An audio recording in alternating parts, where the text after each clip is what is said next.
Ayuk right. They motion McCaffrey backwards pass to McCaffrey, and he's going to throw downfield wide open. Brandon Ayuk, touchdown! San Francisco. He can run. He can catch. Is on fire. And Christian McCaffrey can throw. Now they go empty, and McCaffrey goes right. It is Garoppolo looking.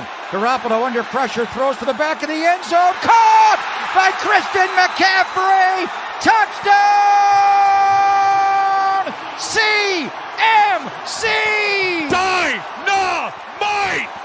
One, just got it snapped in time. Inside handoff. McCaffrey finds a crack. Gets wide. 10, 5, 10. Oh, he got nailed on the goal line. Is he in? He's right on the goal line. What a run by Christian McCaffrey. They're going to give it to McCaffrey coming left. McCaffrey, touchdown! Hey. Breezie, Mo's Nose, Season 3, Peachy, it's about that time, everybody turn your TVs on. The Mo's Nose, Peachy, Breezy, and Fair to God. They keep it nitty gritty when they bring you 9 to talk. We two gorilla, silverback, nah, silver. You know it's busting good discussion, cause we get it in. Every time, you know we grinding, I was 8 to 10. We always play to win, the faithful going hard. It's Wayne, Breezy, Peachy, Mo's Nose, and Fair to God. Let's get it. Nitty gritty, this the line is tall. Don't like it, better take a walk. Nitty gritty, this the line is tall. We outline players up in chalk. Nitty gritty, this the line is tall. Don't like it, better take a walk. Nitty gritty, this the line is tall. Line is tall. Nitty gritty, this the line is tall. Hey,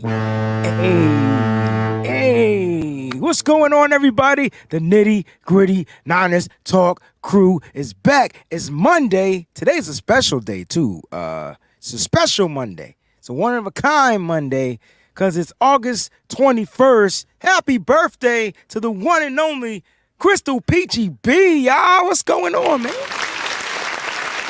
Voice on the fritz. I need to recoup the voice. It's on the fritz. Before we hear from Peachy and the birthday girl, Mose, what's going on? You know, I came here with the guns out today because I came to pick a fight. That works. I came to pick a fight. We got folding chairs. You tossing the hat. What's going on? Might have to. But I came to pick a fight, and I came to pick a fight. And this is why I didn't tell our dear sister happy birthday yet, because I didn't want her to think that it was sweet today. Because despite it being her birthday, I got a bone to pick with her. Oh. I'm really mad. I'm gonna fall back. Here we go. Because she did it to me again for the second year in a row. When she's stealing my draft pick in the fantasy draft that wasn't supposed to go where he went. He was supposed to fall to me in round 4. But Nah, Ricky Bobby. Hold up, Ricky. Hold up, Ricky Bobby. That's not what had happened. Because what had happened was this black man that we know from yonder, and you know, because he was drafting last, I'm not going to say his name. It's the first time I'm not going to call out his name. Because he drafted last, yes, he put in the chat that he's going to make people upset. I knew the moment he was picked 12th that he was going to draft the way he did. Mm-hmm. And because of that, everybody was on a fritz. Not only did he draft one quarterback, he went back quarterbacks. He went Mahomes, then Allen. That's not even like fair. Like it's whatever, yo. Look, it literally took like it threw off my fantasy Illyrium. It threw off my whole damn mojo, and I knew he was gonna do it. I just didn't know. Like I was just like, what? What? So what you're saying is I should be directing this energy we all to that should be. Black man. Every that one black of us man should be. Yes. Like all 11 of us should be. Well, sis, My apologies. Look, he sure Happy did. birthday. Listen, but I am still mad that you took Jahmyr Gibbs from me. Well, since you want to pick a bone, you know what I'm saying? Because I knew no one was going to draft this player, and you know what? Let me go to the draft. Let me go to the joint. Because Mose, who did you take? And I had to take somebody different. Oh, I snagged somebody from you? You sure did. Because when it came back around, I was like, I'm gonna get him on the back around, and you went and picked him. I wish I could see the whole draft board one more time. Where's that draft board at, yo? I don't think it's up because I tried to look at it too. Dang, I'm pissed. Mose, tell me your players. I can tell you who it was.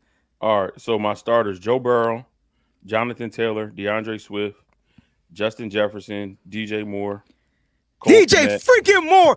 You wasn't even thinking about DJ Moore. That's right. I forgot about that one, yo. On last Tuesday, I said the sleeper. You wasn't even supposed to watch the show. I said the sleeper is going to be DJ Moore. I didn't know anybody who knew about DJ Moore. Mother freaker. You better sip, Kermit the Frog. I'm sorry, y'all. Welcome to the Nitty Gritty Niners Talk Show. We're going to give Peachy some time to talk. Mose Knows Fantasy will be dropping on my channel soon as well. So it's just like, yo, I was like, yo, he going to sneak back around. Ain't nobody thinking about DJ Moore. He with the Bears. Nah. Mose knows. Peachy, it's your birthday. It is your birthday. So how would you like to start off tonight's show? You got a bunch of birthday shout outs in the chat. Yes, We're going to start with the super chat for you. And this is from Christy Marie. So let's go ahead and get that up there and going. She says, happy birthday, Peachy. Hope you had an amazing day. Shout out to you, Peachy. Thank you, Christy, so much for the super chat. It means so much to me. All the birthday love.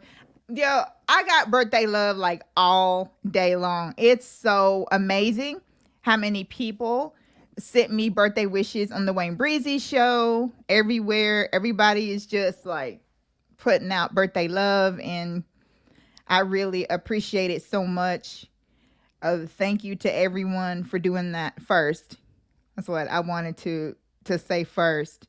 I see our Breezy's Brunch crew is in here. Love it. They in here. They in here for real. And I really, really appreciate you guys for tuning into the show. You guys want to laugh real quick? Go ahead, what? You have to laugh because it's funny. Okay. You ready? Mm-hmm.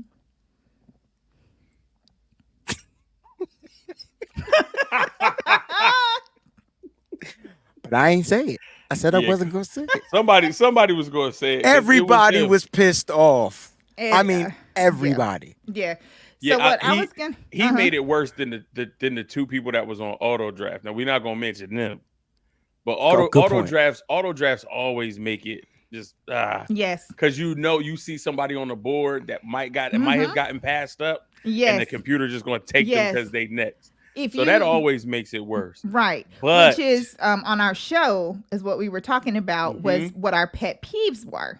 Yeah, that was one of them. One of them was the quarterback too early, like somebody, and also auto draft. So for the two major ones. For those out there that play fantasy football, you can kind of like understand our frustration. Like when I tell you, he literally threw the energy of the draft off, and he didn't care. And then he's secretly not secretly, but he's trying to make trades. Like, guys ain't trying to trade with you, bro. Like, I hope you lose every freaking week with two quarterbacks. He's trying to finagle one of them extra quarterbacks for a haul. I'm not mad. He got to sit with that. Now, unfortunately, somebody gonna get an injury that's gonna put him in a bind, and Mike gonna be right there like. But my whole thing is like, I hope it's not me. After he took, I hope Burrow don't go down. But right after he took the freaking two quarterbacks that he took, he's like, I'm up for trade. Like, it doesn't work immediately. That way. Like, he said that in the chat. Do that. I stopped paying attention to him. Yeah, he said he was like, got a quarterback up for sale. I mean, what? Like, what are you doing? Like, listen, anyway, I'm not going to knock his hustle, but this is the last year, Mike, in my draft. I'm telling you right now, unless I put down some rules. Now, I love you, Mike, bro. That was You just messed up. You threw off all of and everybody was excited. Right. Right. You know what I'm saying? Everybody was so mad after that. I logged in because I got an alert on my phone. So I logged in at 7:50. I'm like, all right, 10 minutes ready to draft. I log in and I said, I got the first pick. I'm like, how'd that happen? I'm like, okay, good. I'm ready to go. It is what it is. Guys, come Mike. We had an amazing overreaction show last night. When I tell y'all it was off the cheesy for cheesy, yo, the chat was on point. We were on point. And the crazy thing is, it was like the day after. Like, you know what I'm saying? We had some time to kind of like get our thoughts together. I don't like to overreact like that. I felt like it was a plan. I don't like that. I want straight overreaction right after the game, but unfortunately that's how we had to do it. So today we're gonna have a little fun. All right. So what we're gonna do is we're gonna watch some film on all three quarterbacks. I kind of clipped up the plays. We're gonna do that. We're gonna talk about some the new and current stuff that's going on with the 49ers, and then we're gonna cap the show off with the 49ers defense and the subtraction of Nick Bosa because he's not here. So we want to have a conversation, and I'm hoping it gets a little tense because I understand that the season is near, and we have no idea where the two sides are on the contract negotiation. And there's also a rumor out there that I would like to talk about when we do that close to the end of the show. So you guys need to stay tuned for that because it's a rumor that I dug up because not only am I, like the 49ers, I'm also like NFL. And I dug something up that somebody brought to my attention. So you guys need to stay tuned so you can hear about that juicy gossip. Was the end of the show. All right. If you're new to the stream, make sure you go ahead and subscribe to the channel. That's first and foremost. If you're watching it on the Mo's Nose channel or the Wayne Breezie channel, make sure you subscribe to both. All right. That's why we're here. All right. Don't forget to hit the like button. That's most important on your way in, on your way out, on your way during, whatever it is. Hit that like button. Feel free to leave a comment section. And if you want, go ahead and join the Breezie's Bunch crew. I tell you what, they keeps it popping 100%. They have a special place in my heart. I can tell you that right now. All right. So make sure you guys go ahead and check that out right there. All right. And also make sure you check out our sponsors over at Residency. All right. We got some new stuff that's going to be coming out. You can go to residency.com. Use the promo code SFBreezy. You can save on your total purchase. All right. You save $5 on your purchase. All right. All right, guys, let's go ahead and get down to some of the stuff that's popping right now. 49ers news. The media is out. We had some pressers we haven't watched them yet, but we had some clips that were kind of like given to everybody. You got Deebo Samuel talking about Ronnie Bell and how he's a dog, and Ronnie Bell talking the other day saying that Deebo's been mentoring him. Let's talk about that real quick, man. That's like the first thing that's on my mind because, other than the running backs, the wide receivers have a dear place in my heart because in my past life, I thought I was skinny and fast enough to play wide receiver. I got hands. I didn't have the speed, but I do like where our wide receiver. I tell you what, I had the dog, though, and I feel like that's what our wide receivers have to be made up of. We've tried several wide receivers here. You know who Ronnie Bell, to me, I don't know if this is like a shot at him, but I don't think it is. But you know who his ceiling to me is? Oh. He played for the 49ers. I'll give you that. Give you a hint. He played for the 49ers.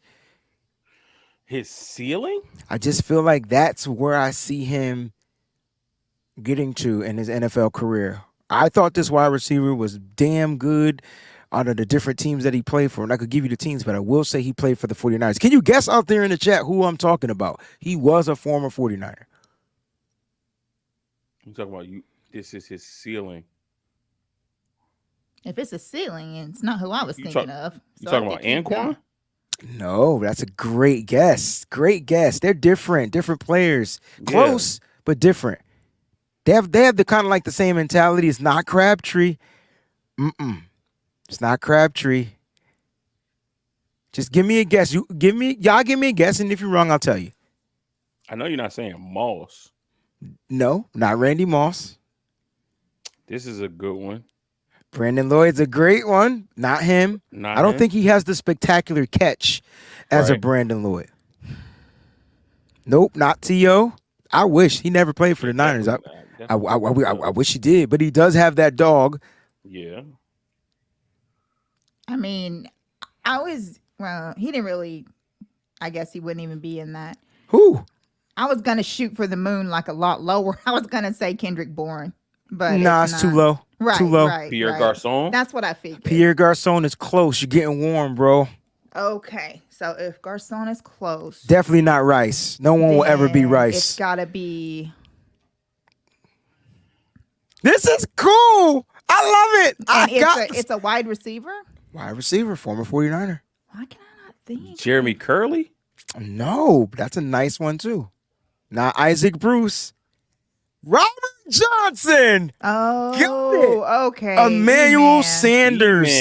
Okay. His time was so short here that people forget about him and his run. And when he came to the team, man, the offense lit up. It was like Jimmy felt comfortable throwing the ball to a spot because he knew the wide receiver was going to be there because he was working with a rookie Deebo Samuel who just was still learning the game and didn't have too many other. I think we still had Marquise Goodwin at the time. I don't remember. All I know was 2019 when he was the addition to this team, the offense took it a step up. I feel like this is what we get, and the addition. Remember Emmanuel Sanders, like when he first was with the Broncos, with the Steelers, but when he got to the Broncos, he would run out of the backfield. Like he was just doing different things. I feel like that's what we're gonna get out of Ronnie Bell. Stevie Johnson never mounted up. Thought he was gonna be good when he became a Niner, but Emmanuel Sanders is the guy. Is the guy for me. Is the guy. What are your thoughts on that? Just curious. I see Mo's got the gas face on. Like what? Nah, I'll put it in the private chat. Oh, okay. Just make sure you're good. But no, I feel like that. Emmanuel Sanders was a dog. Remember, Emmanuel Sanders. Who did he mentor? Deebo Samuel. Yes. And Brandon Ayuk. Yes, he did. Now you see Deebo Samuel. And Brandon was a dog Ayuk. for real, though. He was a dog. He was a different type of dog. Yes. And now he's mentoring. He-Man was awesome. They're mentoring the youth. Interesting. I love it. I like that. Couldn't read that. John Taylor. That could be more of a ceiling. I was thinking more of E-Man. It's kind of where like I see him or whatnot. Again, guys, if you're a moderator in the chat and you see negative comments, please go ahead and remove them or block them from the chat. Yeah, that would be You guys have the power to do so. We are live on the show, but that's what we made you a moderator for. So if you see something negative and it's negative toward anybody, I see Jesse Gill. I mean, you could say F this channel, but you're still watching, so I'm getting the view. That's like the dumbest thing ever, but I'm not going to come at you. You're just dumb. But at the end of the day. Because he puts this comment, he says, why are my comments not going up? Okay. But before this comment, he doesn't have a comment that we would be able to put up. I see picking and choosing. I see. Right. So he said he put that. His first one was, why are my comments not going up? Well, if you want your comments to go up, I could solve that, Mose. You just become a member of the Breezy Bunch crew for $2.99, and then bam, your comments automatically go up. I mean, that's one of the perks. Or you can give a super chat. Or you can give a super chat. Yeah, but you also have to comment. Yeah, like I didn't see the person that he said. So you're upset. Why are my comments not going up? But I'm scrolling through, and there are no comments here for us to even look at and put up. So I can't believe we're having this conversation. Maybe, and that's why maybe they are having an issue on their end. If he types something in and then it's not there, like maybe that's an issue that he needs to address. I don't know. Well, then he need to take his laptop. Then don't take the negativity out to the Best Buy Geek Squad and have them troubleshoot. Yo, my Best Buy disappeared. Just because I'm in IT don't mean I'm about to troubleshoot over the live. Gotcha. All righty, cool. Fernando, what did I say? Why you mentioned me? I did? I'm tripping. No, he's just picking at you because you. My bad. I just want to make sure the person is cool. Like, you don't got a bad mouth for negativity. Anyway, look, we were talking about Deebo Samuel. We were talking about kind of like that rites of passage. You seen the young Ronnie Bell out of the receivers that the Niners have acquired. Is Ronnie Bell like the best? I don't even know how to say what I'm trying to say.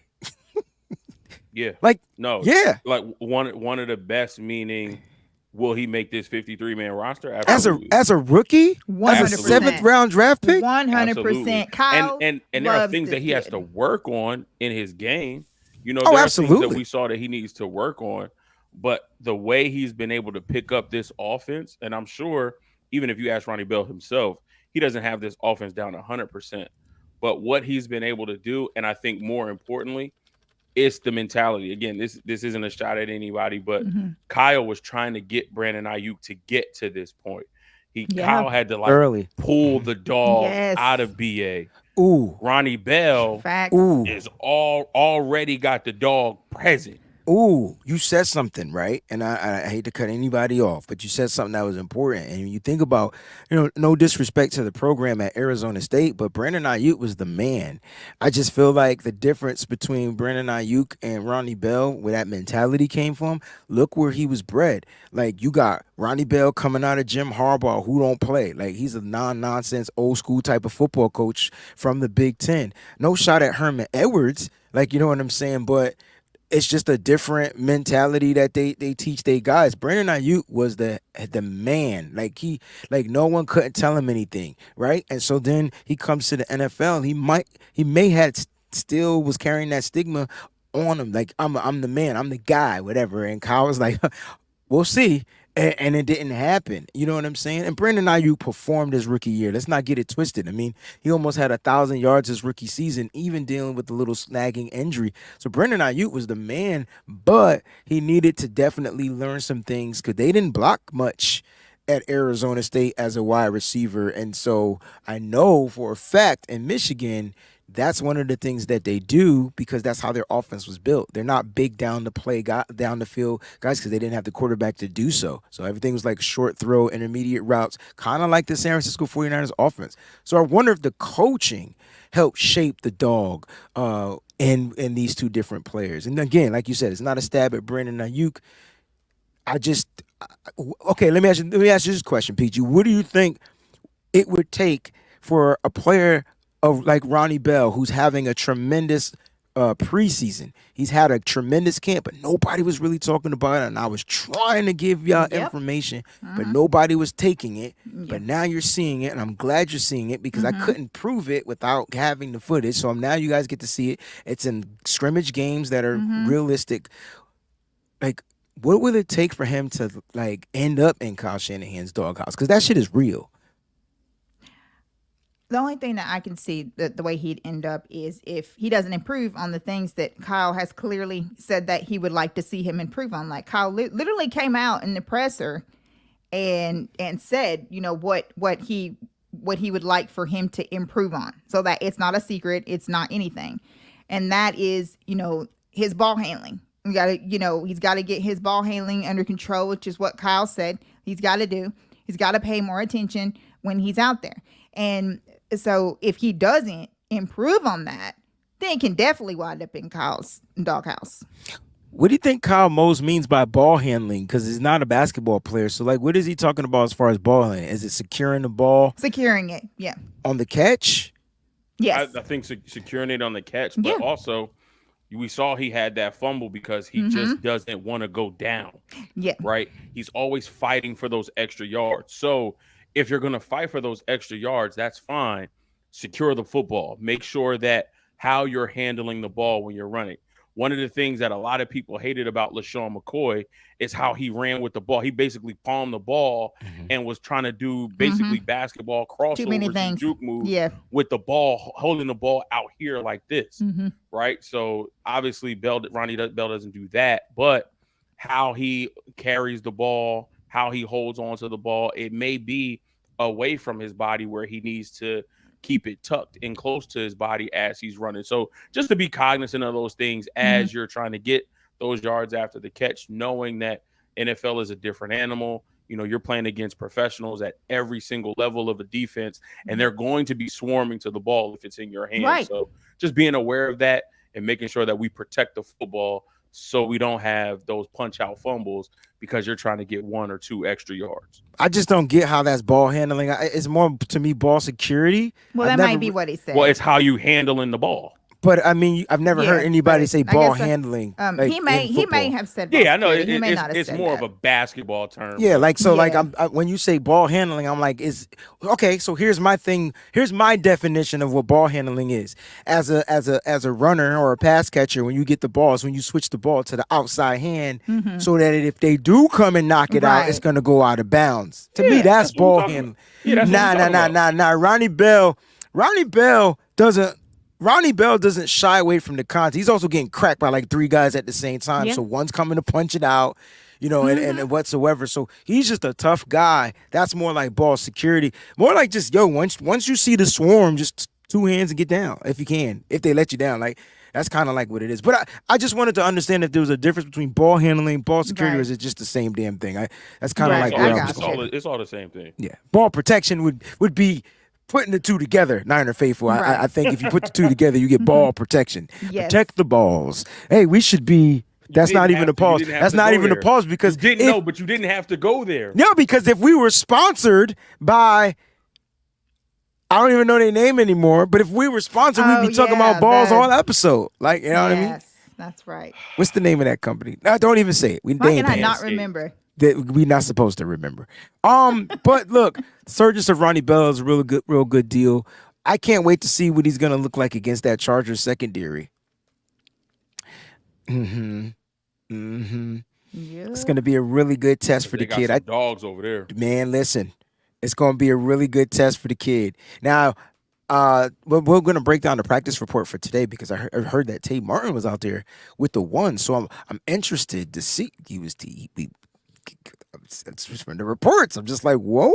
So listen, the Niners have a great problem at the wide receiver position minus the injuries. I know a lot of people want to talk about the injuries. And speaking of injuries, let's go ahead and get down to the injury report. Jeremy McNichols, running back, hurt his hamstring in the game. Kerry Hyder, shoulder stinger, and Danny Gray with a CS sprain. So let me change that from strain because sprain means he's going to be a little bit longer.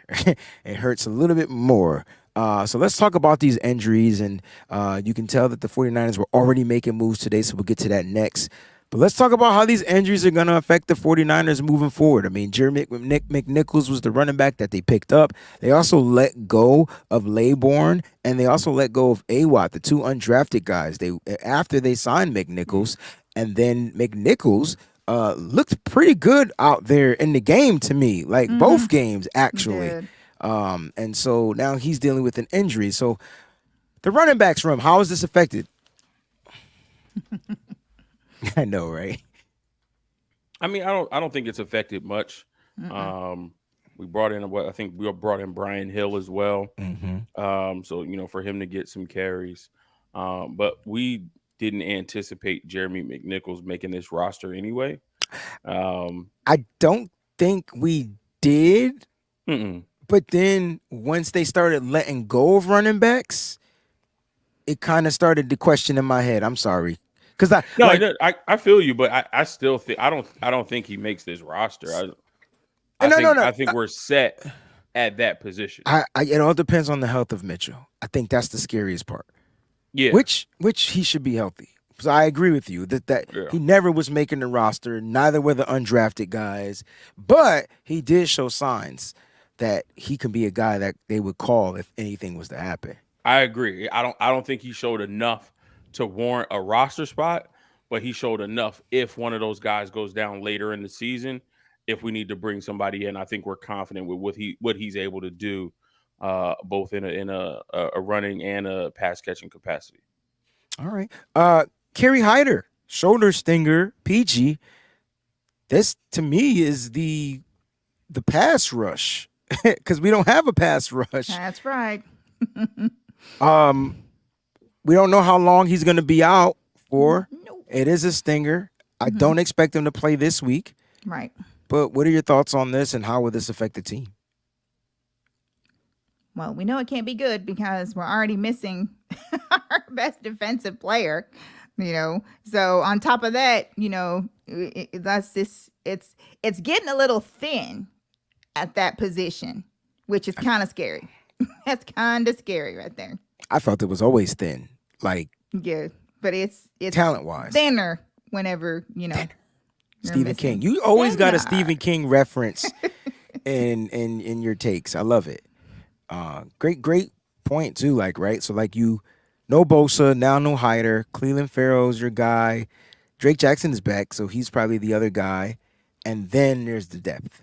Yeah. And I'm trying to figure out who the hell is the depth at this point because the depth is missing. So who's our depth at the end? I got to pull out my Austin Bryant. Austin Bryant. He's one. Okay. What about Tenzino? I can't say his first name. I know. Did you figure it out? More of a linebacker. I thought he was an outside. Maybe he's a linebacker in a 3-4 defense, which would be the outside guy. I thought he was more of a. He could be. I could be wrong. Hold on, let me see. Guess what though? If you did your PFF grades, he was in the top 5. Yeah, I mean they have him listed as a linebacker. He's 6 foot 235. Oh yeah, he's tiny. Yeah, didn't see him playing linebacker though.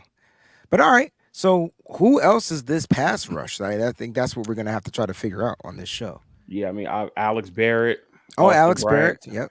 Taco Charlton. He's gone. He's on the IR. Yeah. Taco's gone for the season. So yeah, Breland Speaks and Spencer Wagee, they have them listed as defensive ends, but I feel like they're more inside guys. More inside, yeah. Yeah. So it's gonna be interesting. Not much. No. I mean Robert Bill Jr. Well, we have to see, like, he has to get enough practice reps in before he's even inserted into a game. He hasn't been practicing. And so, yes, he's back at practice, but he hasn't had enough practice reps. I know a lot of people want to see this kid, but he just hasn't had enough practices under his belt for the coach to kind of, like, get him in there. So we'll see what happens on Friday. You know what I mean? Hopefully he'll get some time in the game, especially with Kerry Hyder being out, and we're going to get to see a lot of Alex Barrett. That's going to be your depth. I've heard he's having a good camp, and he looks pretty good in preseason, too. So he's the veteran that's been with the Niners for a few years. You know what I'm saying? And so that's going to be interesting to see how he manifests on Friday night against that Los Angeles Chargers team. Let's talk about Danny Gray's injury, CS sprain in his shoulder. All right. Got hurt on that kickoff return. Shouldn't have been out there. I kept saying it would probably be best if he's in on any return for punt return. But no, they wanted him in on kickoff return. And the inevitable happened. So Danny Gray, don't know how long he's going to be out. He's supposed to probably miss at least the first week. And then they're going to try to see what happens and see how the pain is and stuff like that. But what are your thoughts, man? Danny Gray, how does Danny Gray make this roster injured?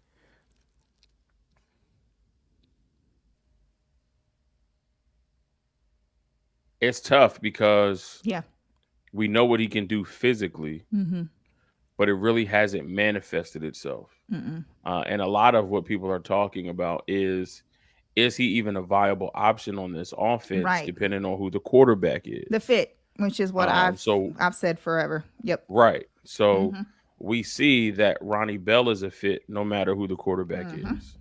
We know that Deebo Samuel, Brandon Ayuk, Juwan Jennings are fits no matter who the quarterback is. That's right. Tay Martin's taking snaps with the ones.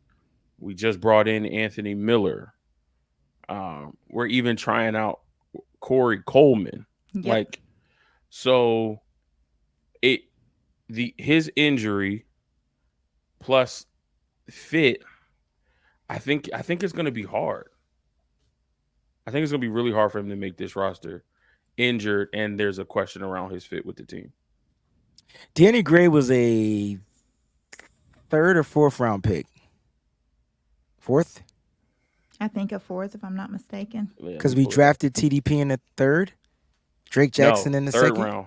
He was a 3rd round pick. Danny Gray, 3rd round pick, 105. I forgot we had a bunch of This may be the look. If the Niners are loading up the stable with wide receivers, would you waste a season ending? I mean, it doesn't count to your IR rules. So would you consider putting him on season ending IR? He doesn't have to make the roster. He'll still be a member of this team. and now you just stash him for another year to where he can go out and get fully healthy because you have. Like, it's going to be really hard to make this roster as a wide receiver because of the surgence of Ronnie Bell, because of what Chris Conley is doing. People are sleeping on Willie Snead. People are sleeping on Tay Martin. Like, all of these guys' stock is trending up, and I saw Daz Newsome with a couple of catches as well. So it's going to be really hard if he's not out there to show what he's worth, right? So, like, would that be the best thing for the Niners? IR, find a way to stash them for a whole season. Some of the IR guys that they put on IR, they settle for an injury settlement, and then they're no longer under the contract. Yeah. They won't do that to Danny Gray because he was a third-round pick, but then no one else can touch him. So it's a game. Is that what the 49ers may do? Or would you do? I would hate to do that to the player over a minor shoulder injury. But then he has to make the roster.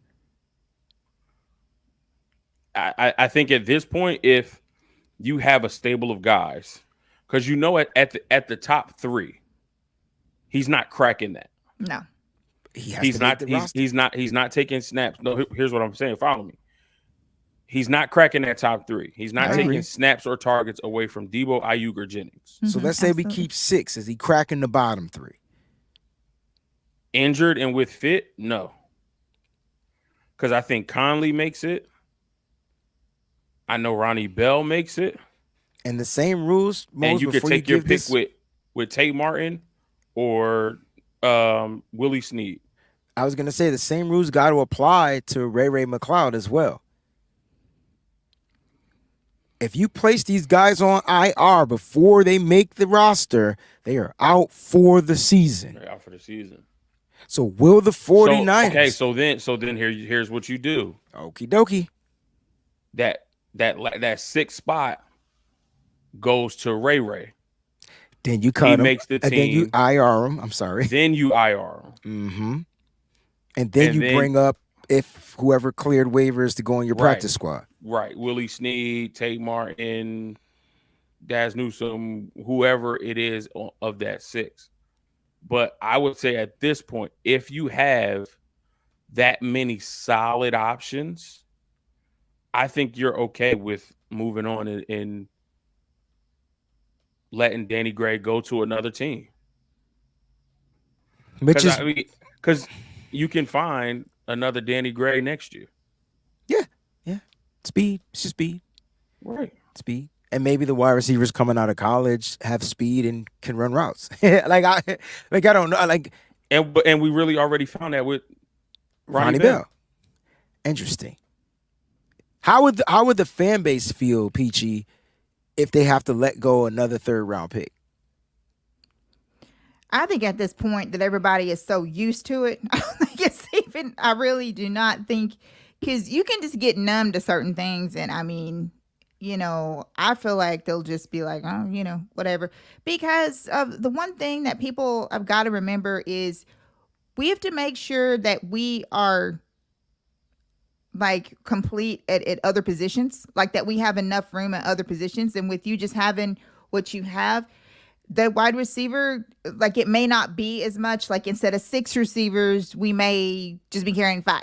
It's possible. And then, on the practice squad or something like that. I don't think 5 is the number. Not the way these wide receivers play. Like, I think you got to go with 6. And you take they went with 6 last year, and you saw how it worked out. So I think they got to go with 6. I think that's that lucky number. God forbid injury creeps in. That's why I'm just saying that. Just the mentality of the wide receivers, they're bullies. They got to block. They've got to be small at maybe tight end. Maybe they may sacrifice at tight end, maybe. Yeah, anywhere. I think 6 has to be the number, though, PG. But this fan base is getting so used to it. Picks not even, they don't even care. They just want the best ones out there. They're not going to kind of really see people getting upset about it. Well, interesting. Interesting because, again, injury has been the downfall to this young man. It has. He had a good end of last season on special teams. He started to started to feel his way. Yep. He realized he started to accept the mantra, no block, no rock. And then he started making a name. He started looking like a missile down there. We already know he could run the deep route. It's never been a problem in his wheelhouse.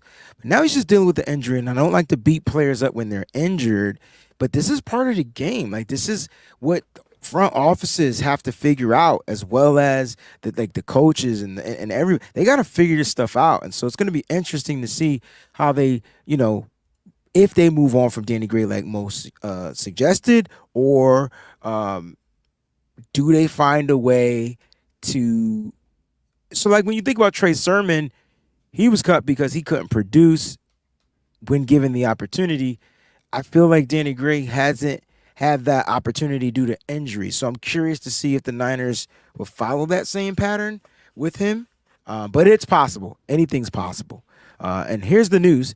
So 49ers, Mose, you talked about this a little bit earlier. 49ers signed running back Brian Hill and Anthony Miller, wide receiver Anthony Miller. So when you add Anthony Miller to this team, this is more competition. Like, he's not a slouch. He was a good prospect coming out, and he had a stint in the NFL, and now he's going to be with the San Francisco 49ers, one of the greatest offensive minds.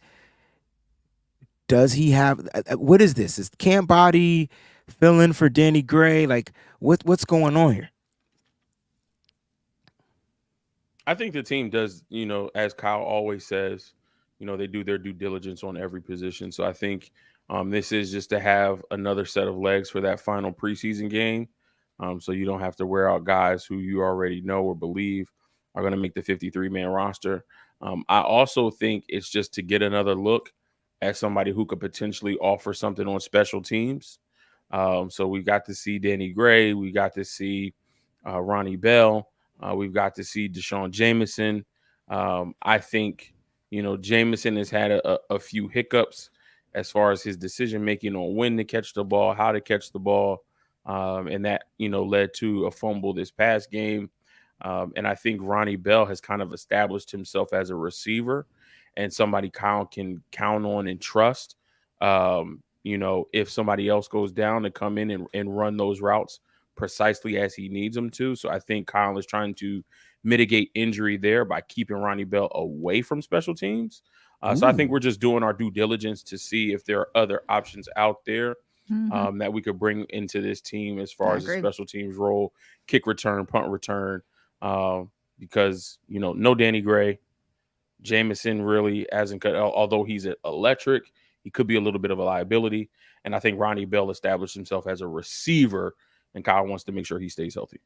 So a report says that they're also working out other wide receivers. Corey Coleman, you mentioned, and you can see down below at the ticker, a couple of other wide receivers the 49ers are working out as well. I'm not sure if they worked them out and then they went with Anthony Miller, but Anthony Miller passed the physical. You got Cameron Batts in there. They also worked out quarterback Nolan Henderson and offensive lineman Lacoby Tucker.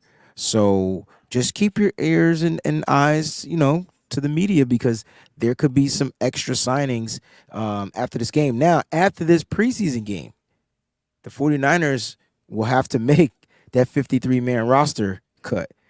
And so this is where it's going to be super interesting to see what happens, because I feel like there's stock rising on the offensive line and Manning, and then there's stock rising like just everywhere, and players in positions that we weren't even kind of like thinking about. So it's going to be interesting to see what this game unfolds on Friday night. I'm hoping the players go out there, have a great game. They get out of this game injury-free, but we do know it's football. There's going to be bang-bang, and there's going to be little ticky-tacky things that's going to go down. But, we'll see. We'll see how it all pans out. But these are who the 49ers tried out today, and we'll see what happens. We do know that Anthony Miller has been signed. And as far as the players returning, you got Dre Greenlaw, George Kittle, Javon Kinlaw, Elijah Mitchell, Drake Jackson, and Kalia Davis are back. Speaking of Drake Jackson, how about his first practice back, he gets an interception?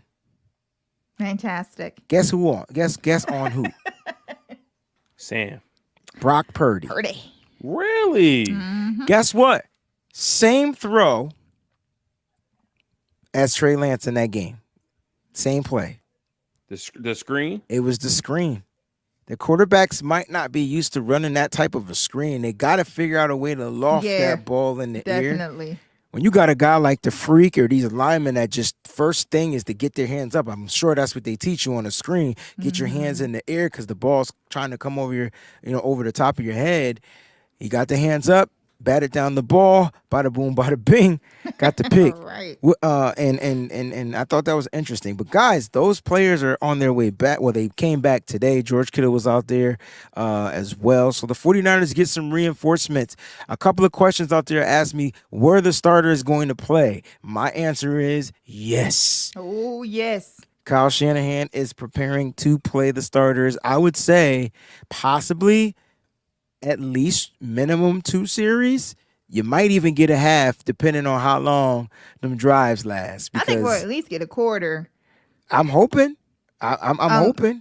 Just like you said, though, it depends on how long them drives last. And you're gonna have everyone that is gonna be, especially like on offense, on the offensive side. You're gonna have almost everybody out there now. So it may be a quarter, maybe a half, depending on which drives might be sustainable with everybody out there. So we'll see. Do you see anything wrong with that though, Mose? Like I want them to play. Like at this point, me too. It's the next 2 weeks they'll be playing their first game. Yes, exactly. I think. Yeah, and I think that's why they're going to play. Yes, because there's such a long layover until the first game. Yes. So you want to mitigate rust as much as possible. I think there still will be some with that 2-week difference from this final preseason game. But you want to kind of get the guys in rhythm. You want to keep them as fresh and unrusty as possible. So I'm glad we're going to see the starters in this final game. Vince says Kyle doesn't normally play starters in the off season. Do you think he's changing it up to get a fast start? That's a great question. Peachy, I want you to take that question. I will say you're right, Vince, before Peachy answers. He doesn't normally play starters in the offseason, but you watched him play his starters last week. So we'll see. Peachy, what do you think? Do you think he's changing it up to get a fast start for the change of the season? Yeah, I do. I think that Kyle realizes, just like we've been saying, we need to start fast. We need to be ready to start this season week 1, because it is not going to be easy. There's hills and valleys in this stuff, like all year. And so we need to get as many games as we possibly can early. And there's no reason why we can't, because week 2 is the Rams. And then, it just goes from there, and, that's there. And then it just has a different peaks and valleys is what I meant. Peaks and valleys. And we just have to do that. We really do. Yeah, I think we all agree. I think we all want to come out to that fast start. I think the breath of fresh air was watching Brock drive down the field on the first team defense, and the only thing that kept him out of the end zone was the sack. Mm-hmm. You know what I'm saying? And so he takes a sack, he has pressure in his face, and next thing you know, boom, boom, boom, it's 3rd and 10, and he tries to make up for it, but they end up kicking a field goal. I thought it would have been a touchdown scoring drive. Peachy may mention that Ross Dwelly was wide open in the end zone, which he was. He just had pressure in his face. Yeah. You could blame TDP because he just didn't block anybody on that play. Looked like Jalen Moore let his guy go untouched. I don't know what that was. I do know Juice did try to chip the end and get open because he was on a pass route. Right. So that was his job, get in the way of the defender and get open for the pass. So I do have one thing that I forgot about, and I think we talked about it on Over the Top. I think, Breezie, you brought it up. There is another thing that can put Bell in the doghouse. If he can't block very well, he needs to block whenever he's out there, whenever we're running the football. He doesn't block. That's one thing that gets under Kyle's skin worse than anything else is blocking. Oh, yeah. I'm curious to know. I didn't pay attention to his blocking in the game, and I didn't pay attention to it on film. Maybe I'll go ahead and look at that, but I don't think he would have kept getting as many opportunities if he wasn't out there. They didn't, right. Yeah. It's weird, because they ran, but they didn't run as much as I thought they should. What does the stat say? Was it even? me see if I can find it. Sure. In the meantime, Great One says that Bell had a good block on a defensive end the last game. Yeah, man, they look to take them. When them defensive ends aren't looking, and that wide receiver's coming sideways, you looking to put Yo, remember? This was funny. Remember Chad Ochocinco thought he could block Ray Lewis? Did you see that play? Yeah. He put all 185 pounds into Ray Lewis, and he fell. And Ray didn't even move. He didn't even move, bro. I think Ray still made the damn play. But at the end of the day, like, that's funny to me. So if you could get them not looking, you could probably knock them off their equilibrium and get them down. But yeah, that is hilarious. I seen that on NFL films or something. I was like, man, Ocho is a nut. All right, I wanted to see. What was I looking up? You were looking up something about Bells. Right, so we threw 37 times. And we ran 25 times. I told you we threw the ball 12 more times. When I was going through the film, I was like, ain't that many runs. It was 25, but it's not a lot. Game needs to be more balanced, in my opinion, in a regular season game. And I mean, looking at it, 7 of them came from quarterbacks. So, like, we really didn't have that many runs. No. And I think McNichols was the leading rusher in that game. Yeah, he had 6 for 29. At a long of 8, average of 4.8. I'm telling you, he was making strides, man. Y'all laughing. I'm telling you. I'm telling you. He was striding 6 up. 6 for 29. Mason was 8 for 24. 3 yards a carry average. And TDP was 4 for 22, 5.5 average. So how ironic is that Brock Purdy had 9 yards per carry off of 2 attempts? I mean, no, Sam Darnold. And then Brock Purdy had 1 rush for 8 yards, and they had the highest yards per carry, the quarterbacks. But TDP was averaging 5.5 yards a carry. People keep giving him shit, but I thought he played well. He just missed the block. Yeah. Did I call him McNichols? What's his name? His name is McNichols, Jeremy McNichols. Oh, somebody spelled it differently, and okay, I got you. Oh, I see. They spelled it like Method Man would have spelled it or something like that. All right. So, look, you know what I want to do? I know people are asking about Nick Bosa. I just thought about 36 Chambers of Death and Hot Nickels, and that just came up. Let's go to today. Let's go to the practice report. Let's go through some stuff that happened today. I'm going to read you guys some of the things that kind of went down. This is per Nick Wagner. I know everybody wants to know. We talked about the players that are back. Congratulations. We're happy to have them back. Brock Purdy took 30 snaps with the first team. He went 16 for 19 today with the interception. The interception, I told you, was by Drake Jackson. But other than that, he looked sharp out there. They said that it was one of his best practices. Him and Debo were cooking, bro, which is what you want to see, especially on a staple and breaking concepts. They connected 7 times in team drills, all right, which many of them would have went for plus 15 yards. Debo is trending upwards. That starting unit, his best throw, though, was a strike down the seam for guess who? Can you guess which receiver his best throw was to? I kind of mentioned it earlier on the show. Conley? Tay Martin. Oh. That's why I said he was with the one on the, yeah. Yeah, he was with the ones. All right, so Trey Lance, all right, he started first with the 2s. So he was first up, 10 snaps. He went 4 for 7.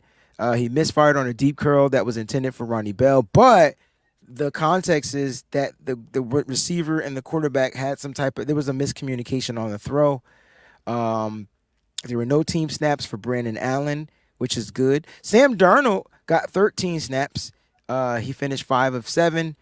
Some people might say it's 6 for 8, but he had a sack by guess who?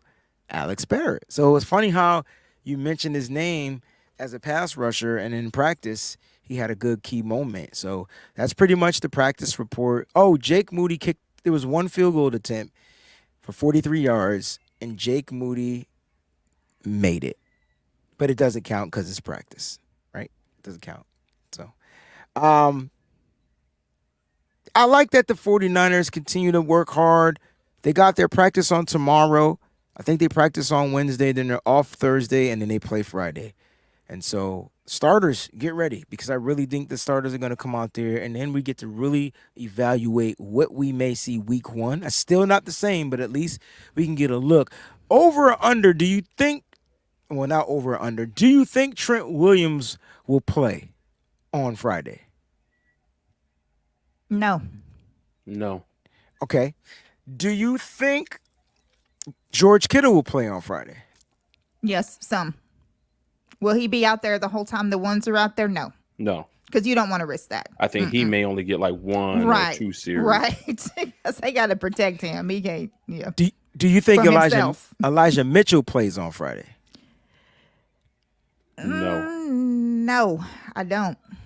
Interesting. Especially with him coming back off of, nah. Yeah, no. Okay. All right. Do you think Nick Bosa plays on Friday? No.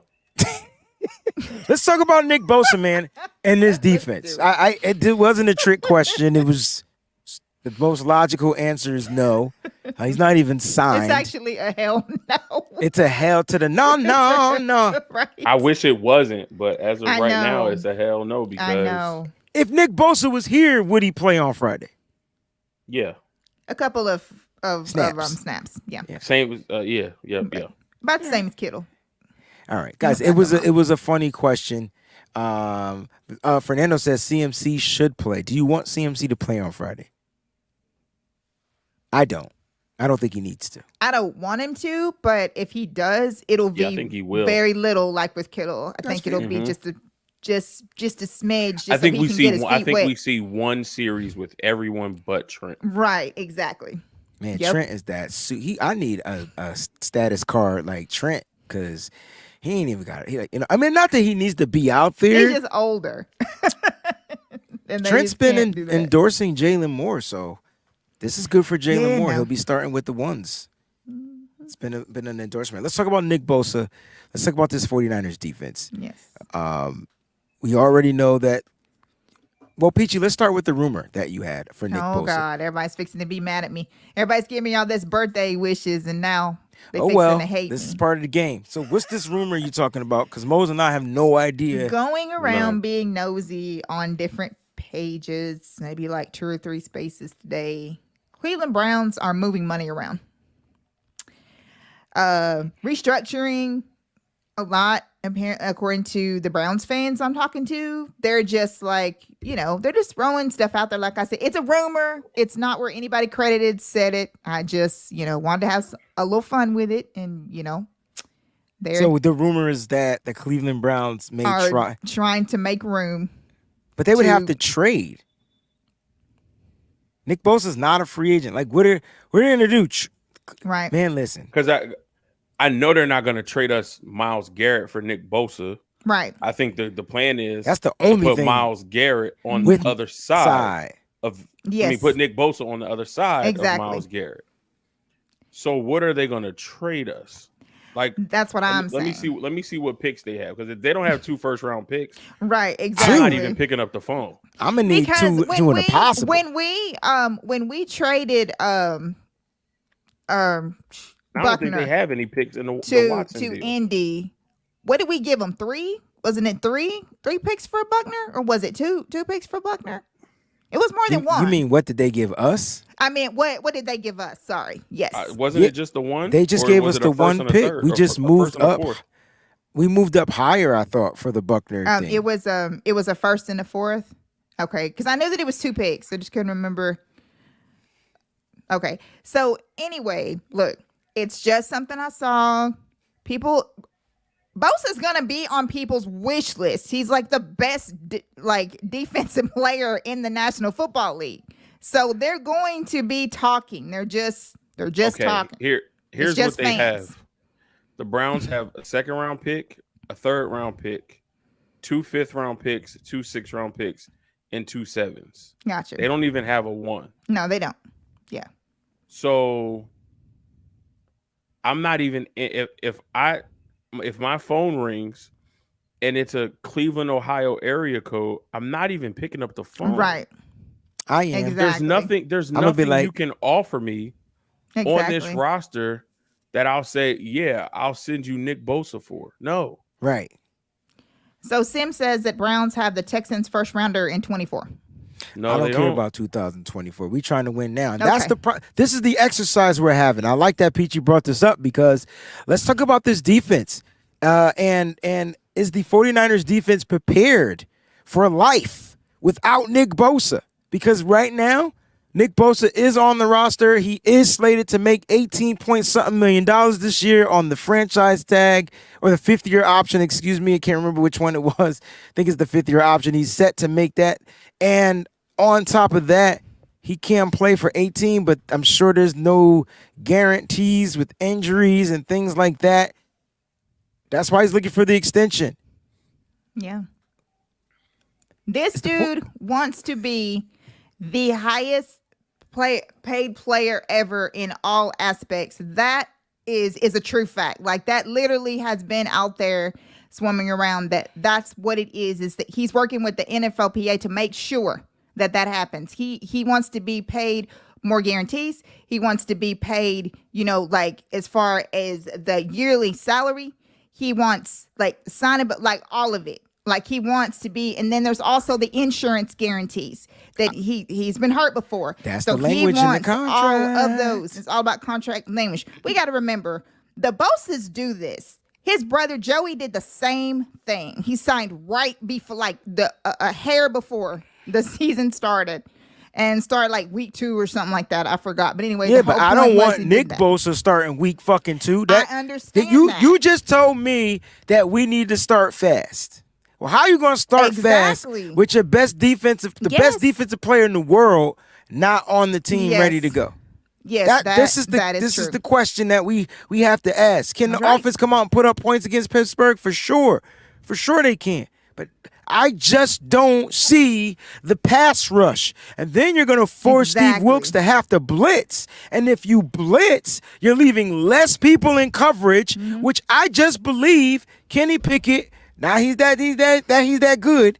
I just feel like he could probably extend a play or two and make a throw to some of them phenomenal pass catching running back wide receivers he got. Don't forget Deontay Johnson's still on the team. George Pickens is on the team.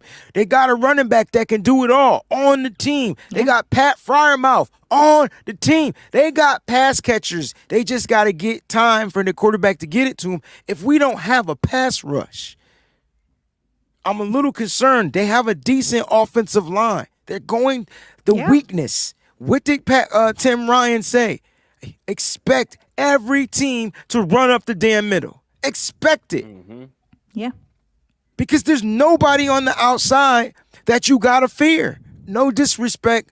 Love Drake Jackson. Love Kerry Hyder, but he's injured. Love what we've been seeing from Cleveland Farrell. But let's have this conversation.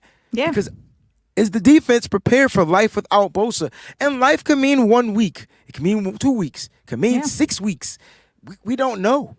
We have no idea. And the thing about it is that you can have all the intentions that you want. I'm telling you right now that it is starting to get scary hours because we are about to take the field. John Lynch himself was asked how many weeks, I forgot when it was, maybe a couple months ago, like if, how many weeks does he think that, it would take Bosa to be, game ready to play? And he said 3 weeks. So now everybody is bringing that back up today. Wait, who said that, Peachy? John Lynch said that a couple of months ago. So technically we're 3 weeks away, though. Right. Did he drop a nugget then? That was months ago, though. That was months ago. Yeah. So I felt like he came out. People are bringing that back up today, though. He didn't come out last week and say something in regards. Somebody did. Felt like something came up about Nick Bosa. Maybe it was Kyle because he's the only one that's been speaking. Right. But, guys, all we're trying to say is that it's starting to get kind of interesting. And we have to consider the fact, because that's what we do on this show, nitty gritty, so we keep it 100. We need to consider the fact of what this defense is going to be without Bosa. if something happens and Bosa's not out there week 1. Let's just talk about week 1.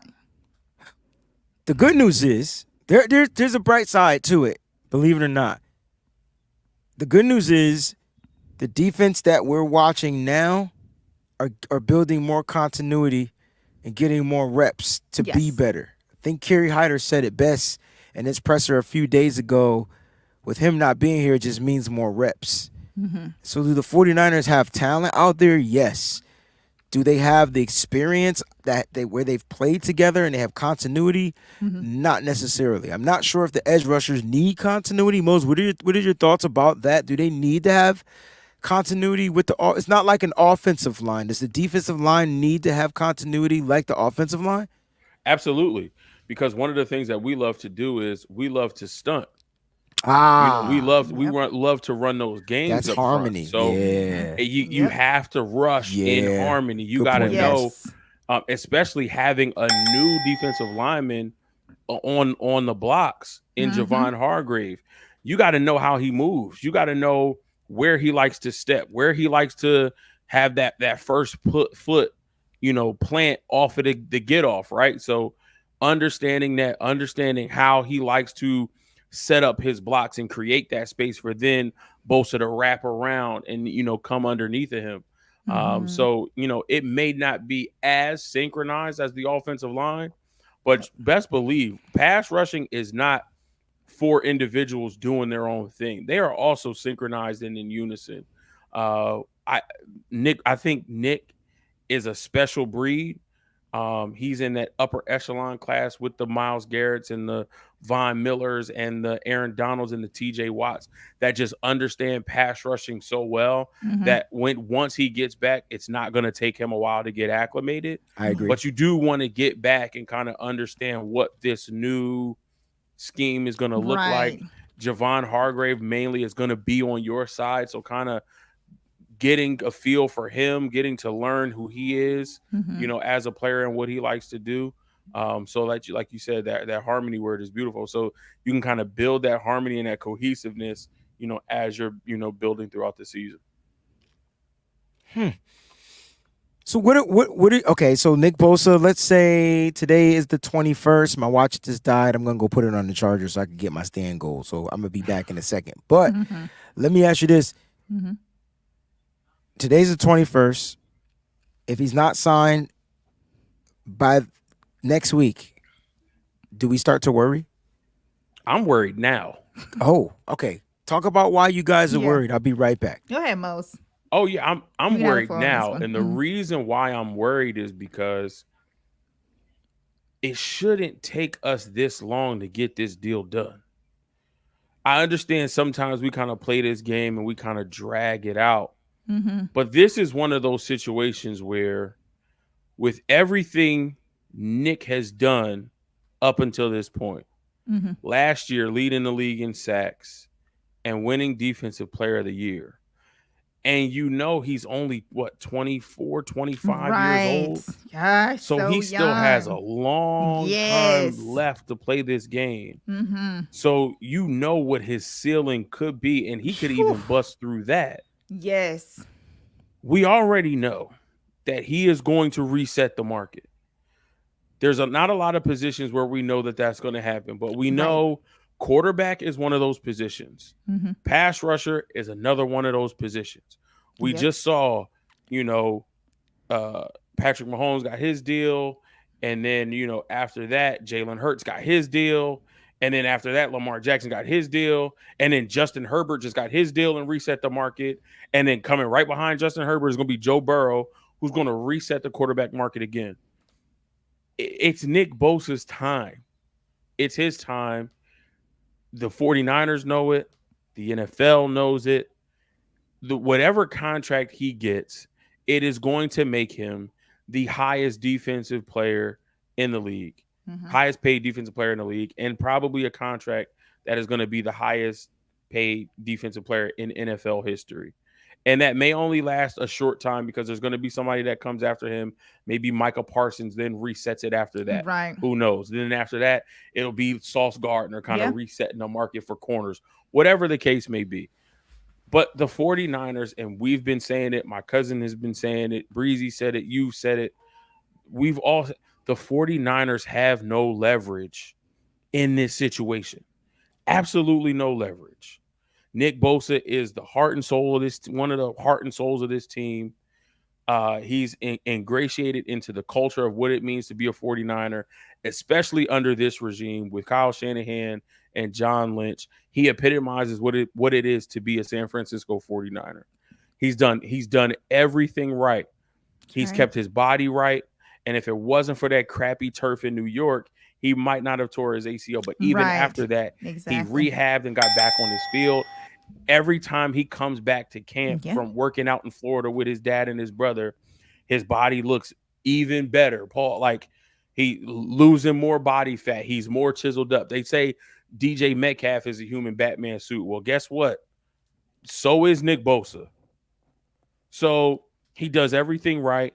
He comes to work. He puts his head down. He goes after it. He plays hard. He works hard. He's a valuable member of this team. Whatever the little contract language is, figure it out. It's probably stupid little stuff that the 49ers don't want to budge on because they don't want to be on the wrong side of the deal. Mm-hmm. But come on, like, that's the business this part. This is Nick Bosa. Like, get the deal done, Mike. Just get it done. I guarantee you it has something to do with injury clauses. Yeah. And things like that. The injury guarantee. Yeah. And then incentives. Because if I win Defensive Player of the Year again, and I got close at 18.5. Yep. And I know I could have gotten more, and I might have tailed off, towards the end of the season, but I know why, and I figured that out. So I want incentives if I break the sack record. If I get 23 sacks and break the sack record and win another Defensive Player of the Year, I want more incentives for that. I want something in my contract that says I get a bonus if I reach that milestone.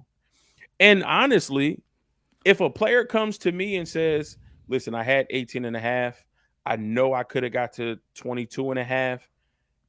I want incentives in my contract that if I hit this number, I get a bonus.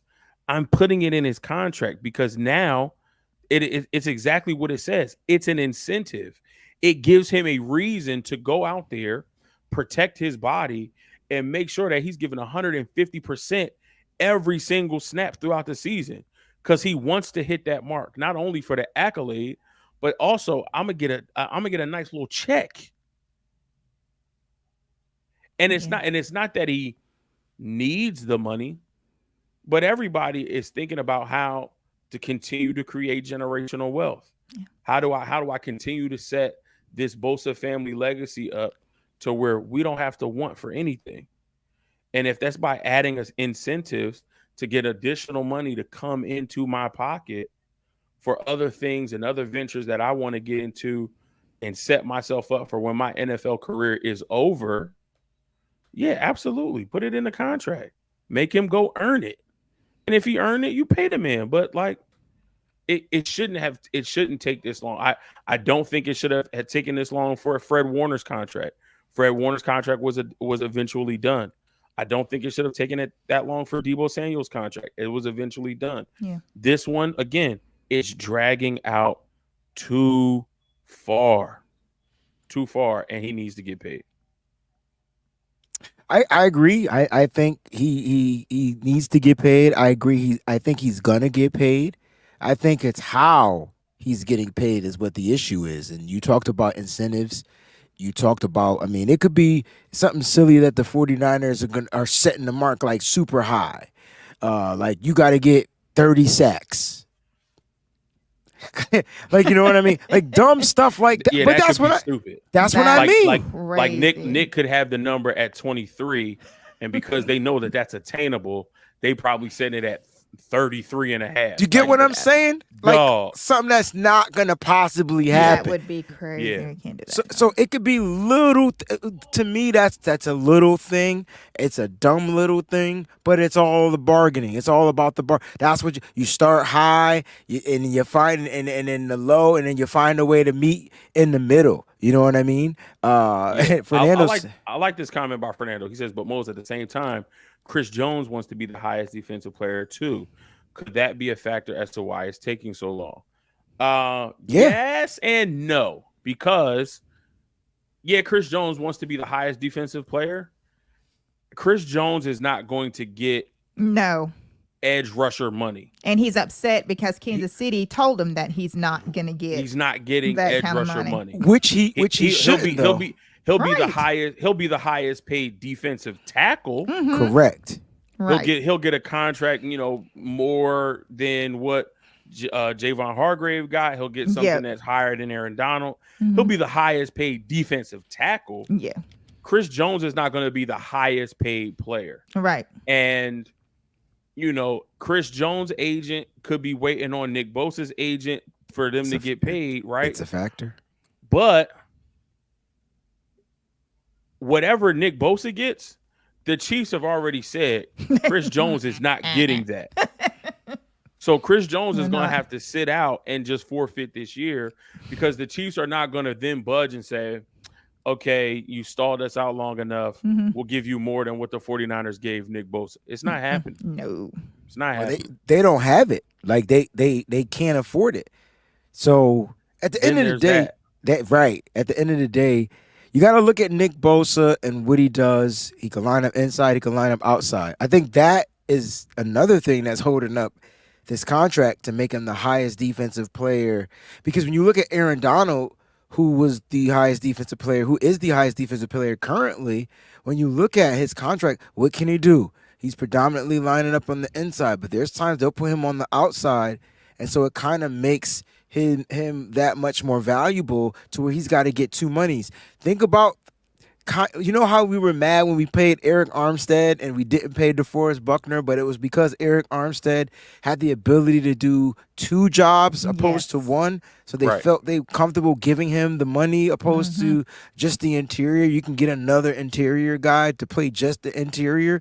That's what Nick Bosa becomes. I've seen him stunt. I've seen him go inside. I've seen him line up outside. I'm like, wait a minute. He's continuing to add value to his name, and this is the issue. So the Niners knew this. They knew this was going to happen. Yeah. Why are they not prepared to just get it done? Yes. That's my question. You're right, because they literally said that they were prepared, that they knew this was coming and that they had prepared themselves for this whenever they came across it. So, it would get done. Like, they're not going to, let him, all the stuff. Like, they're going to take care of it. They did say that, Peachy. I remember that. Yeah. Mm-hmm. But lo I'm and with behold, what you're saying, though. Because of the way the Niners negotiated, and Peachy Mose talked about this when he talked about Kittle, Debo, Fred Warner. Even though Fred Warner signed before training camp happened, the issue is, why do the Niners do this stuff on their own time? Like, why not? If there's a player you believe in, why isn't there an urgency to just make that shit happen? Right. So that way he's in camp. That way he's built the continuity. That way he's healthy. Yeah. That way he's ready to go week one. I'm sorry. I want Nick Bosa on the field beating the shit out of Kenny Pickett. That's what I want. I don't want Kenny Pickett running to the side and extending the play, because the pass rush is just not up to the standard it would be when Nick Bosa's here. That's why I don't think the Niners defense is prepared for a life without Nick Bosa. There's no way. They've not even shown it in practice. Right. Cleveland Farrell got 1 sack this preseason. The other 2 sacks came from the interior. Yeah, I'm telling you, it's like they had to find a way to get it done. I think because like when we signed Debo and we signed Kittle and when we signed Fred, when we signed these guys, like right before that, you started hearing about restructures and people restructuring their contracts. So that's what I'm waiting for. I'm waiting for some restructuring news, because then that's going to let me know that they don't even have to restructure, Peachy, because it's going to make me feel better. Guess what? They don't have to restructure. You know why? Because when they sign his extension, the number that he gets doesn't even affect the salary cap this year. So like he will be getting paid, and it would actually soften the cap to where the Niners will have more money to use this particular season. God forbid something happens, they'll have at least probably $10 million more to go do something with it. So his number doesn't even affect the cap. If anything, they should be trying to get this done. Like that way, he won't probably affect the cap till next season. Mm-hmm. So 49er Jeff, I like this comment. Do we think that they're trying to save a little bit for BA deal? That's what 49er Jeff wants to know. It's a great question, and I don't think so. I don't think so because they prepared to go down the same road with Brandon Ayuk. They've given him the 5th-year option. He's going to probably be set to $13-14 million next year, and we'll see what happens. But I expect BA to do exactly what Deebo Samuel did because look, it's the business, and it's funny because I see in the chat, and I didn't want to take the show down this road, but Nick Bosa's holding out, or Nick Bosa's doing this. Nick Bosa's it's not called a holdout. Oh, no. He's not getting any negative connotation because it's Nick Bosa. But last year, y'all gave Deebo Samuel the shits. Hell, fire, brimstone. It was literally on like national TV. National Deebo television is holding out. He removed himself from 49ers social media. Yeah, because he was trying to get the motherfucking 49ers attention to get something done. That's the issue. They had pictures of Deebo at lunch with McDaniel in Miami. Right. Oh, yeah, man, I'm going to go get me a Cubano sandwich. Now I'm saying I'm going to head down to Miami. I'm going to go work out with Tyreek Hill instead of working out with Brandon Ayuk. It was a lot, and I get it. But my point is he was doing what he needed to do for his negotiation. I ain't heard a single effing word from the Bosa family camp. And so I'm a little concerned. At least we knew Deebo was trying to negotiate. Right. Sim had brought up a really good point earlier. Deebo showed up to work with the guys. He didn't practice, but he showed up. Right. So he was there. I asked that question a couple of episodes ago. Why can't Nick Bosa just show up? He ain't got to practice. Just be there. The camaraderie, big up your brothers. What kind of message is that showing? What the fuck that got to do with a contract? You still getting paid this year. Because if he does anything and gets injured he doesn't have to practice, bro. He ain't got to practice. He can just be chilling. He can't just be in the building? Yeah. No.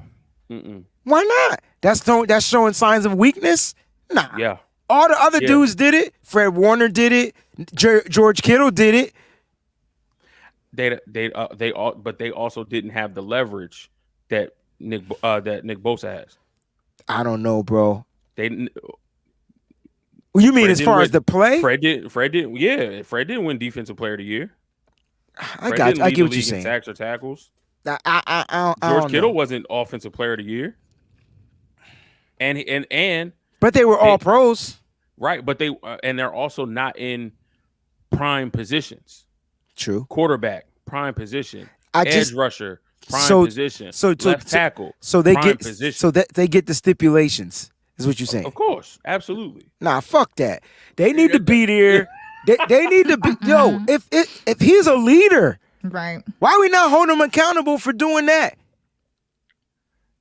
And why we not bigging up guys like Deebo? You trash Deebo, but now he's mentoring Ronnie Bell. Mm-hmm. Like, this is the stuff I'm talking about. Like, think about how better. I hear what you're saying. I know it doesn't. We can see him mentoring. I know. We don't know if Bosa's on the phone with Robert Beal and that shit Drake ain't the Jackson. same, I mean, he built a relationship with Drake Jackson last year, so they could be talking every day for all we know. I don't know, man. I feel like I like this comment by Sim. Me too.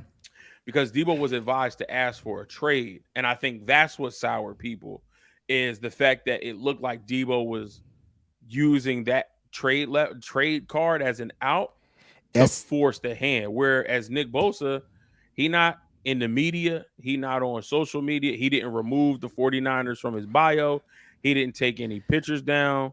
I don't even think he has his own Instagram or post on it even that frequently, but he hasn't done any of that kind of thing, and he hasn't, asked the 49ers for a trade request. He just quietly working down in Florida because he know he gonna get the bag. I mean, technically, I could hit you with we don't know if he hasn't asked the 49ers for a trade request, because everything that they're doing is hidden. Whereas Debo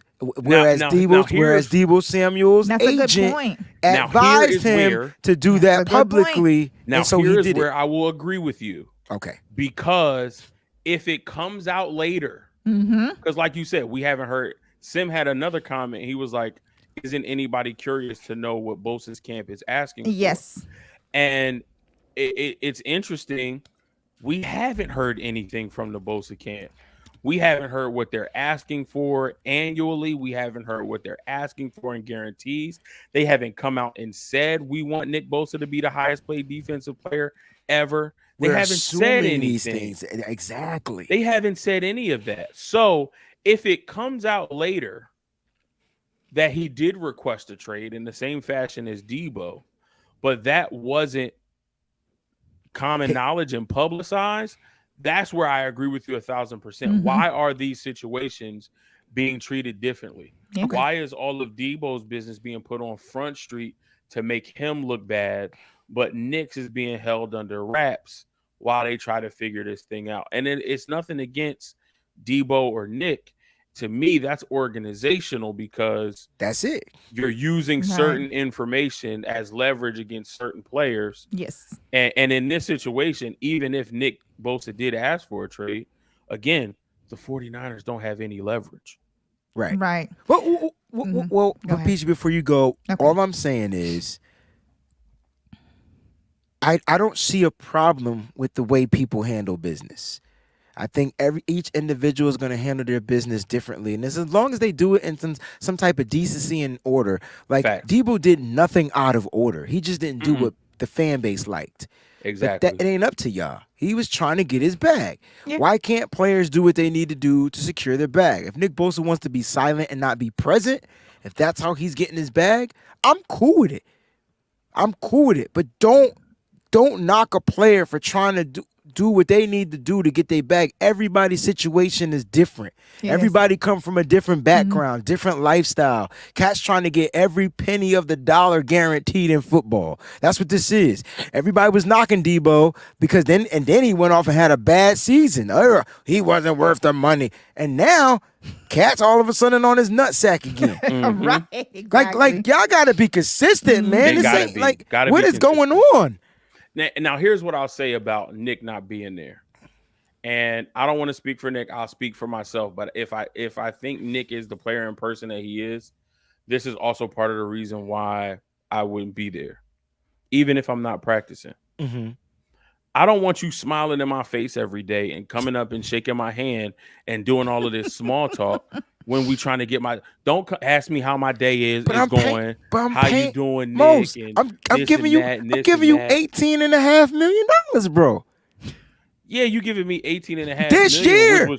Which was man, you was an ungrateful motherfucker, boy. I'll tell you, I'm giving contract. It's a part. It's not a part. It's the 5th-year option deal that you agreed to. You agreed to it. I know, but I'm trying to get long-term money. I know, because after this 5th-year option, then what?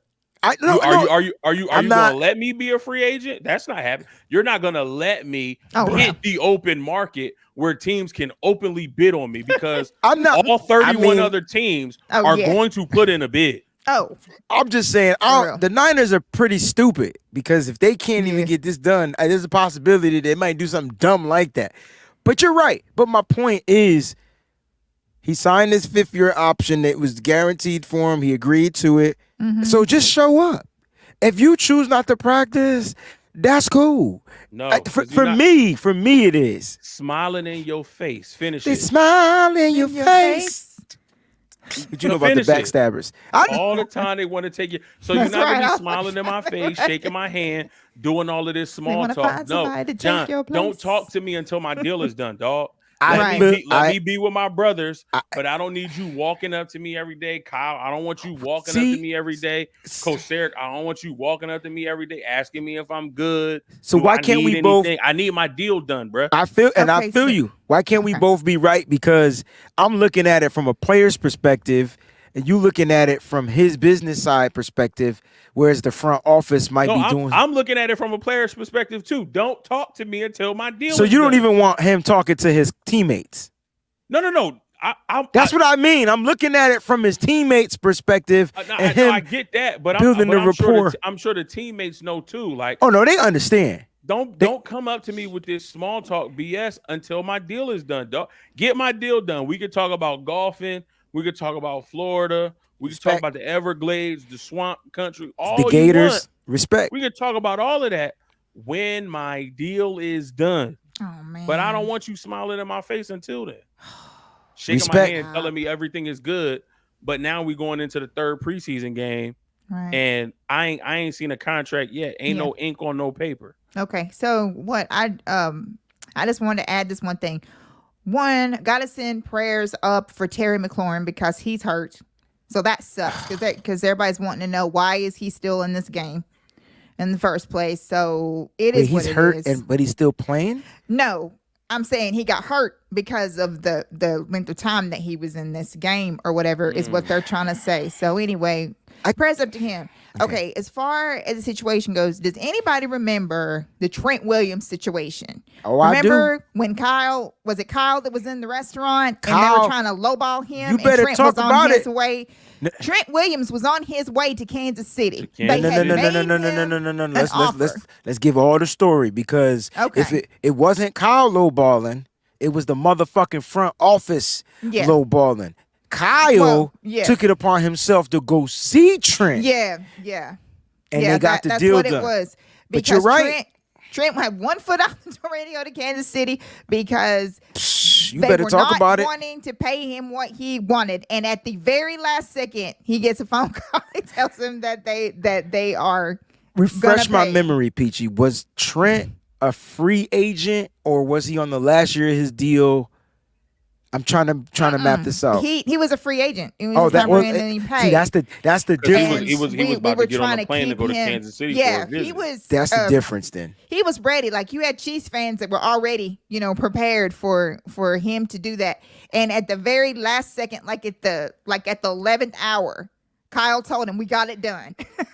Yeah, that was Kyle. That was all Kyle Shanahan. I don't know what he said to him. Crazy. Yeah, it was. I remember because he wasn't even restricted. Like he was just open to anybody.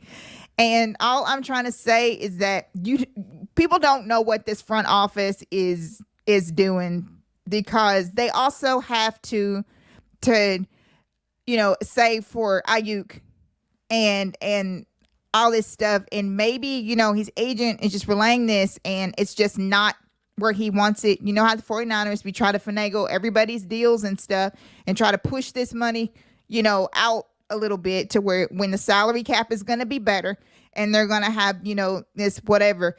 And whatever is holding it up, it probably, is. And there's reports that they're close, and there's reports that they haven't talked in a while. I mean, yeah, there's conflicting reports. Right. There's just conflicting reports everywhere. Until Adam Schefter or Ian Rappaport kind of like breaks the joint, like it ain't. Don't believe anything you read, honestly. And what Peachy said is right on the nose because I pulled this article up from The Athletic. It says the 49ers are negotiating with an expensive future in mind.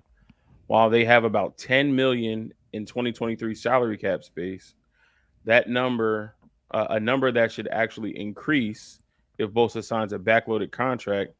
The 49ers already have over $270 million in liabilities against the cap for 2024. That will almost certainly necessitate cost-cutting measures because the salary cap, which is currently set at $225 million for this year, won't jump up to 270 in time for 2024. It'll go up. Maybe it'll hit 240, 245, 250. But it's not going to go from 225 to 270.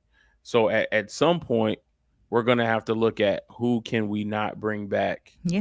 Who are going to be some cap casualties for this team because of what we have on the books and what the salary cap number is. So I'm sure they're trying to finesse this deal with 2024 in mind. 2025, very little. 2026, 27, not really. obviously they have to worry about those backloaded years and how much money is going into those. But again, it shouldn't take this long to kind of figure all that math out. The math should be math, and it's not mathing. Shouldn't be hard. Yeah, Mo, that's the issue. Like, it's mathing for the Niners, but it's not mathing for Bosa. Because if it was mathing for Bosa, the deal would have been signed. So when the math ain't mathing, it is what it is. No, not this one. This one I was looking for right here. Yeah, like, Mark, this is the issue of the backloading. And, Tony spoke about this. But you do it so you can win. Yeah. And so the Niners just, unfortunately, no one would give two flying shits about backloading contracts if we had some Super Bowls. Right. And unfortunately, we can't win the Super Bowl. When you get there, you have to win the damn thing. So here's the thing, Mark. I think this is another reason why they won't be getting rid of any of these quarterbacks. Sam Darnold's on a 1-year deal, so he's probably going next year. They'll find another guy to come in. Oh, yeah. You keep Trey Lance again, and you try to give him that 5th-year option or whatever or whatnot. You know what I'm saying? Or let him play out his rookie contract and then bring him back as a free agent. I'm telling you, there's so many ways or reasons why Trey Lance may not be utilized. That's a whole nother story. There's so many different things you could do. You got to keep your quarterback's room cheap, and then you got to figure out a way, like, if these players retire. So if we didn't exercise and look at those contracts, who are the older players? Trent Williams, George Kittle. Those are some of the older 10-year players. Are they looking to walk away from the game? If so, they give some of that money back, and then whatever's guaranteed, they still get. So there's so many different ways to go about it. I'm sure Parag has it figured out. But we won't know until we get to that type of situation. Right now, I don't think that affects what they're trying to do for Nick Bosa. Right. I think with Nick Bosa's, the number, like I said, this year, it would increase the cap.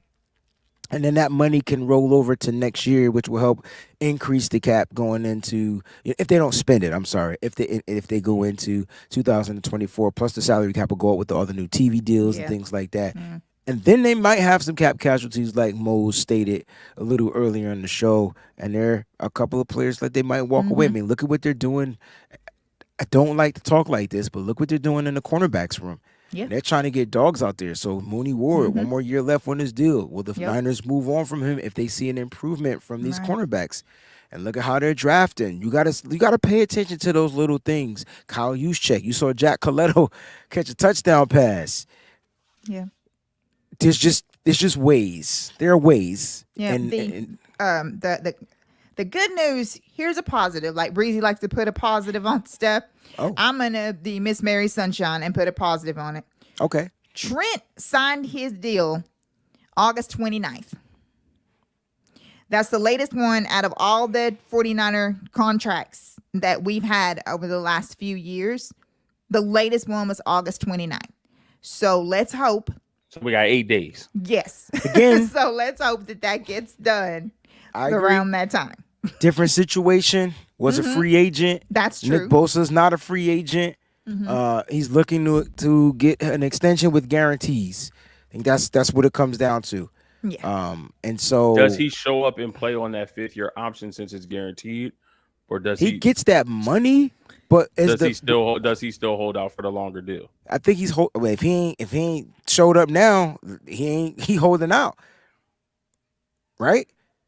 I mean, because we haven't heard from him, so he could show up the week before the Pittsburgh game, so he can go through that whole week of practice and be ready for week 1.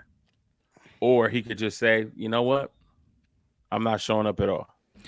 Wait, did we pay Greenlaw that late? Yeah, he got an extension. Yeah. I'm sorry. Okay.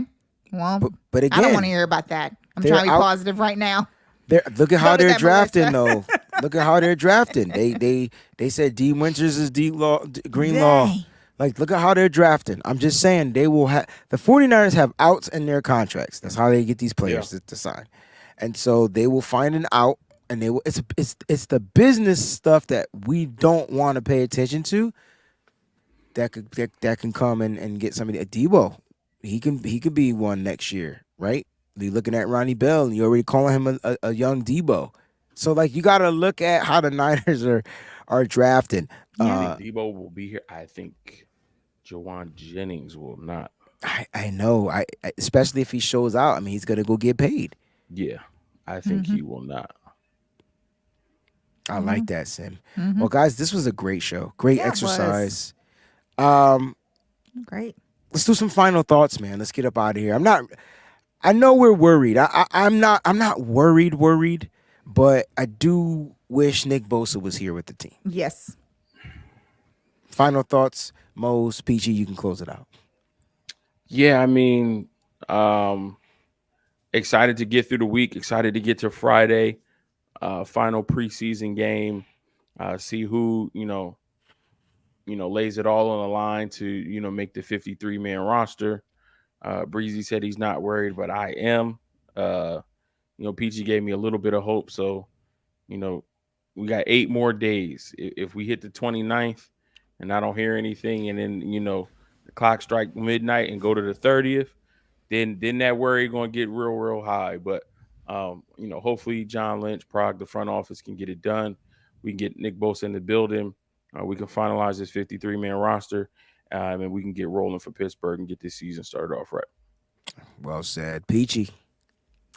First and foremost, thank all of you for tuning in tonight. The chat was popping. The interaction was amazing. We really appreciate it. And thank you for all the birthday wishes. You guys have made me feel great today, all day. So I really appreciate that so much.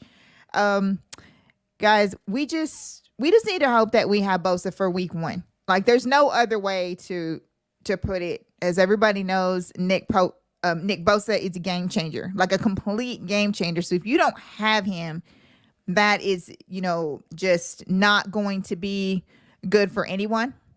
So let's just hope that, that's true to form and that he signs sometime next week, this week, tomorrow, whatever. But that would be great if he would do that. We got game Friday, then we're going to overreact on Over the Top.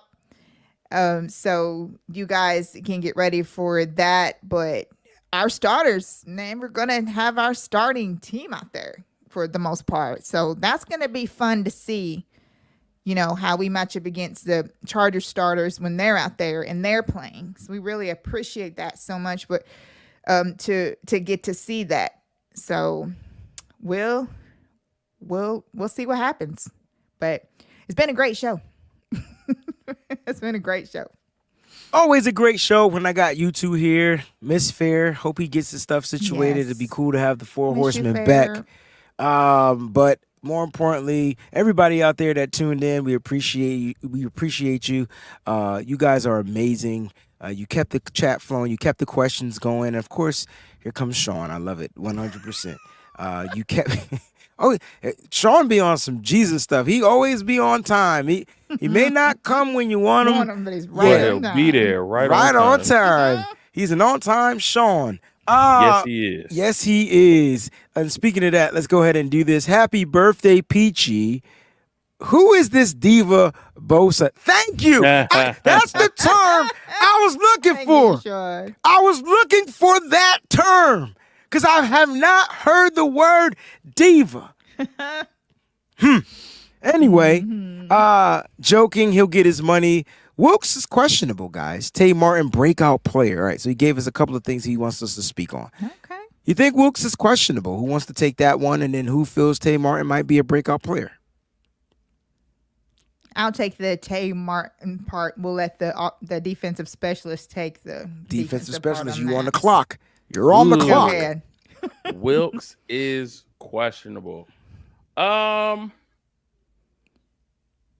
not going to say it just yet. I'm not going to base my opinion on Steve Wilks as our defensive coordinator off of preseason games because, again, the defense that we're running is not the defense we're going to see. Everything we see in preseason is vanilla, is bare bones, is base packages. There's nothing exotic, nothing schemed up for a particular offense or player. It's all base stuff. Once we get into the flow of the regular season, and now we're seeing defensives that are specifically crafted for the opponent, that's when I'll start to make a judgment and evaluation on Steve Wilks. Again, no Nick Bosa. We haven't had Dre Greenlaw. We haven't had a lot of our starters, and our starters haven't played a lot of time. We know that we are worried with depth on this particular team. Depth was one of our strong suits when we didn't have a lot of superstars and we were building this roster. Now that we have a lot of superstars and a lot of guys are getting their money, our depth isn't as strong as it used to be. So I think this is what those preseason games are for, is to figure out who our guys are going to be on that second unit to help spell some of those guys on the defensive end. So I think we saw some great things from the young guys, Jair Brown, Jalen Graham, D. Winters.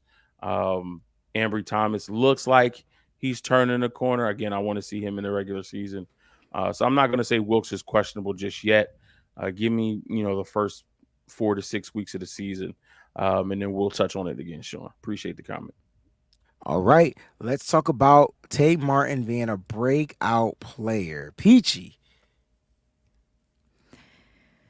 Yeah, I think that Tay Martin, especially with the Danny Gray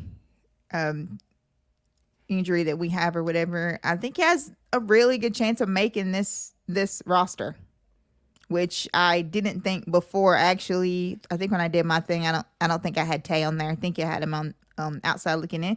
But yes, he's a dynamic player, that's for sure. I like it. Yes. I think both of you are spot on. Will Tay Martin crack the 53? He has a shot. He has more of a shot than he did. Yes, exactly.